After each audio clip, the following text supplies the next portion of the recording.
Okay, hey there. Welcome back to this continuation of idioms, and we're going to move to the next set of idioms that we have today. And the first idiom is, it's not an idiom, the first one is not an idiom as you can see. अच्छा, अब तक तो शायद आपको differentiate करना आ गया होगा कि कौन सा इडियम है और कौन सा फ्रेज है. उसके लिए कुछ रूल्स वगैरह मैंने बताए थे आपको फर्स्ट वीडियो में ही, ठीक है. और कंटिन्यूएशन में मैंने 2-3 वीडियोस में आपको बोला है. सो अभी तक तो आपको स्पॉट करना आ जाना चाहिए which one is an idiom, which one is a phrase, ठीक है. So the first one of the day, the first phrase of the day is swan song. Swan song का मतलब होता है the last piece of work of an artist before his or her death.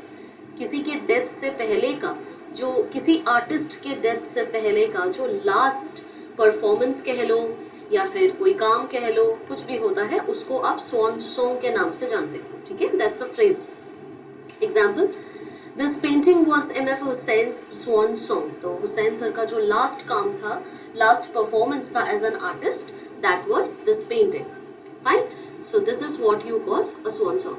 Let's move on to the next one which is wild goose chase. Wild goose chase का मतलब होता है futile chase. Okay. Example, catching the two thieves together on a jam-packed road was no less than a wild goose chase for a policeman. So बहुत difficulty से अगर आप किसी चीज को चेस कर रहे हो, किसी इंसान को चेस कर रहे हो, एक्चुअली नॉट किसी चीज को, बट अगर किसी इंसान को आप चेस कर रहे हो and it becomes very difficult for you to chase that person, उसके लिए आप ये वाला फ्रेज यूज करते हो which is wild goose chase. मतलब कि बहुत डिफिकल्ट करना, बहुत डिफिकल्टी के साथ चेस करना किसी को.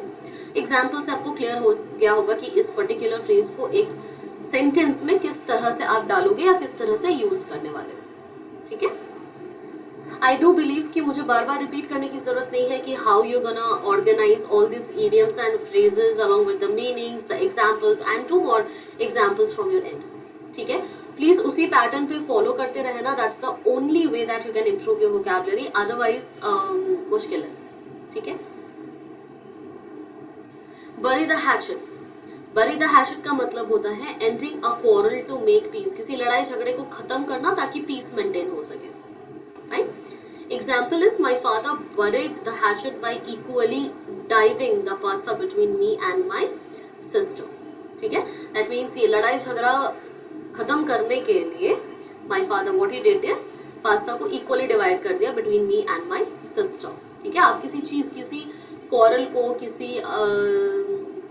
कोल्ड वॉर को, किसी इश्यू को एंड अगर करते हो, दैट मीन्स दैट सिंपली उसको एंडिंग ना कहते हुए आप ऐसे बोलते हो जस्ट बरी द हैचेट. अगला वाला is to bell the cat. To bell the cat is again meaning is to face a risk. Now यहाँ पे रिस्क वाला जो पार्ट है ना, इसमें हमने ऑलरेडी 2-3 इडियम्स कर रखे हैं पहले के वीडियोस में. आपका टास्क ये रहेगा कि आप वो आइडेंटिफाई कर पाओ, बिकॉज अभी तक आपने सारे वीडियोस देख चुके हैं. That is what I will assume, ठीक है. आई डू बिलीव कि आपने बाकी के वीडियोस देख लिए हैं ऑलरेडी एंड उसी के बाद you are watching this video out. So the task here is risk वाला. टू फेस अ रिस्क को लेकर हमने पहले 2 इडियम्स और कवर कर लिए हैं. कौन से वीडियो में ये मैं आपको नहीं बताने वाली हूँ. That is your task to find out, और फाइंड आउट करके साथ में लिख लो कि हाँ अच्छा, फेस करना, रिस्क को फेस करने के लिए हम 2-3 इडियम्स का इस्तेमाल करते हैं. One of them is this one which we are studying right now. 2 आप पहले कर चुके हो, वो कौन कौन से हैं ये आपको आइडेंटिफाई करना है, right.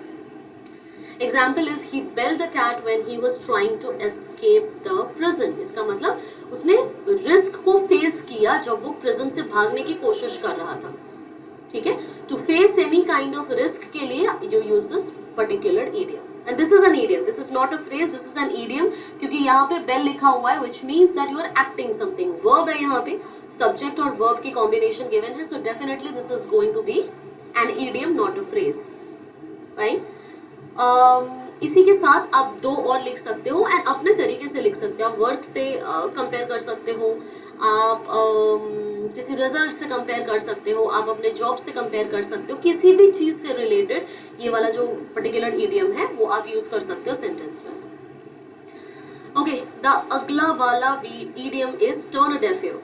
Turn a deaf ear का मतलब होता है to ignore what someone is saying. किसी की बातों को इग्नोर कर देना, अनसुना कर देना, that is called turn a deaf year. मतलब मुझे सुनाई नहीं देना तुम क्या बोल रहे हो. बोलते हो ना आप नॉर्मल लाइफ में भी बोलते हो, अच्छा I can hear you, I don't know what you are saying, मुझे सुनाई नहीं देना तुम क्या बोल रहे हो. उसी को इस तरह से ना कह के कि I am not able to hear what you are saying, इसके बड़े सेंटेंस में इसको इस तरह से ना कह के आप इसको ईडियम के फॉर्म में कह सकते हो, which is I have turned into a deaf year.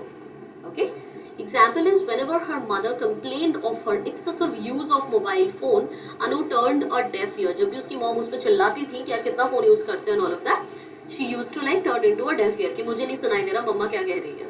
ठीक है, और ये आप लोग खुद भी करते होगे अपनी लाइफ में इसी एग्जाम्पल को कंप्लीटली जस्टिफाई करते हुए. तो this is more relatable to you. Next phrase is, this is not an idiom, this is a phrase, वो है एट सी.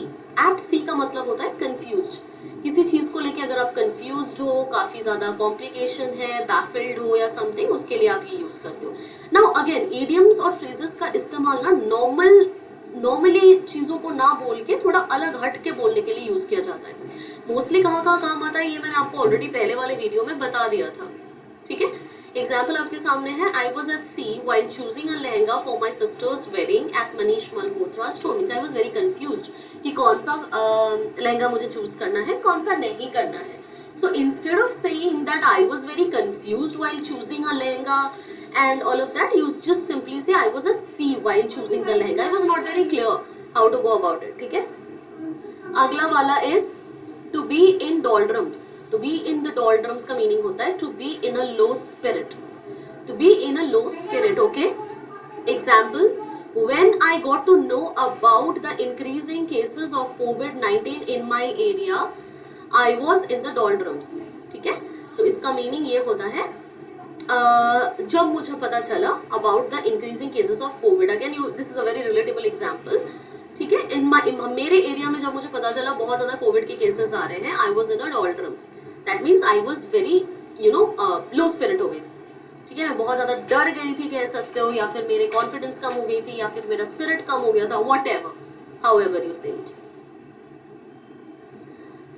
अगला वाला is hit the books. Hit the books का मीनिंग होता है गोइंग टू स्टडी. जैसे हिट द बेड या hit the sac का मतलब होता है सोने जा रही हूँ, वैसे हिट द बुक्स का मतलब होता है पढ़ने जा रही हूँ.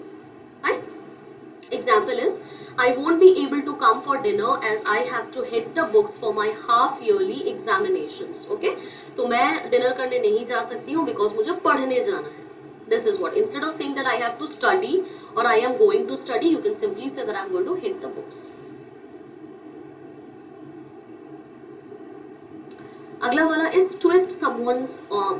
ट्विस्ट समवन्स आर्म का मतलब होता है टू कन्विंस समवन, किसी को मनाना, किसी को कन्विंस करना किसी चीज के लिए. Example, I was not planning to come to the party but by remaining meaning of all the good food you twisted my toy. reminding होगा ये, by reminding me of all the good food you twisted my arm. ठीक है, मैं party में जाने का plan तो नहीं कर रही थी, लेकिन मुझे अच्छे अच्छे खानों के बारे में याद दिला के तुमने मेरा मूड चेंज कर दिया है, यानी कि मेरे को कन्विंस कर लिया है that I should go for the party. तो instead of saying that you convinced me for this thing या फिर you convinced me for this plan or something, you simply say you twisted my arm. This one is a very very common idiom. ये आप normal life में भी बहुत ज्यादा use करते हो. ठीक है, stab someone in the back, और हम ये बहुत कॉमनली हर जगह यूज करते हैं, चाहे हिंदी में हो, चाहे वही हिंदी में वो बोलते हो पीछे चाकू भोंकना या छुरी भोंकना, and in English you say that you stab at the back. Okay, back stabber जिसको बोलते हो, this is the same thing. To betray a close person, किसी को धोखा देना, किसी को चीट करना, किसी को झूठ बोलना, उसके लिए you can use this. Example is, my uncle trusted his driver so much, but he stabbed him at the back when he saw all his money bags. Okay, मेरे अंकल ने बहुत ट्रस्ट किया था ड्राइवर पे, but जब उनको वो bags दिखाई दी, he got to know that he was backstabbed by the driver. And that should be it for today. आज के लिए आपके इतने idioms काफी हैं, idioms and phrases काफी हैं. I do believe कि आपको एक एक idiom and phrase अच्छे से समझ में आया है. सिर्फ समझ में आने से नहीं होने वाला है काम. You have to re-revise it constantly. You have to form more and more sentences. You have to use this in your daily conversation with your friends and family and other people that you have in your life. तो आप इसको इस तरह से use करोगे, converts करने में बार बार इस्तेमाल करोगे और ज्यादा सेंटेंसेस लिखोगे या बोलोगे, तब जाके आपको क्लैरिटी और ज्यादा मिलेगी, आपको समझ में और ज्यादा आएगा. सिर्फ वोकैबुलरी में रट्टा मार लेना is not going to help you in any way. ठीक है. So kindly follow the way that I am trying to help you with और I am trying to guide you with. उस तरह से करोगे तो आपका वोकैब भी प्रिपेयर हो जाएगा, आप पे प्रेशर भी फील नहीं होगा, आपको ये भी फील नहीं होगा कि आप रट्टा मार रहे हो किसी चीज को. ठीक है. So this is the best way that you can do it. We are going to come up with another video next time.